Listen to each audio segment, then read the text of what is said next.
দক্ষিণ কোরিয়ার জনপ্রিয় অভিনেত্রী কিম সেরনের রহস্যজনক মৃত্যু হয়েছে।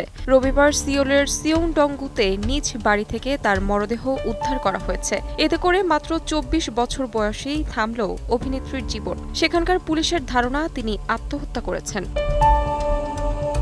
জানা গেছে, অভিনেত্রীর এক বন্ধুর সঙ্গে দেখা করার পরিকল্পনা ছিল তার, কিন্তু কথা অনুযায়ী দেখা করতে না পারায় যোগাযোগের চেষ্টা করলে তাতে ব্যর্থ হন ওই বন্ধু। পরে বিষয়টি পুলিশকে জানান তিনি। তবে পুলিশ তার মৃত্যুর কারণ এখনও নিশ্চিত করতে পারেনি। এ নিয়ে চলছে তদন্ত। জনপ্রিয় এই অভিনেত্রী দ্য ম্যান ফ্রম নোহয়ার ও দ্য নেইবার সিনেমার মাধ্যমে খ্যাতি অর্জন করেছিল। গত বছর একটি সিরিজে অভিনয় করেন কিম সেরন। সিরিজটির মাধ্যমে অভিনয়ে নিয়মিত হওয়ার চেষ্টা করলেও স্বাস্থ্যগত জটিলতার কারণে আর নিয়মিত হওয়া হয়নি এই অভিনেত্রীর। 40% বেশি গ্লো, বিশ্বের 1 নম্বর গ্লো ক্রিম, নতুন গ্লো এন্ড লাভলি।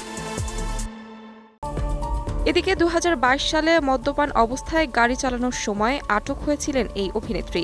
ওই সময় রেলিং ও ট্রান্সফরমারে ধাক্কা দিয়েছিলেন তিনি। এ কারণে তাকে ১৩,৮৫০ মার্কিন ডলার জরিমানা করা হয়েছিল। তাহমিনা তন্নি, সময় সংবাদ।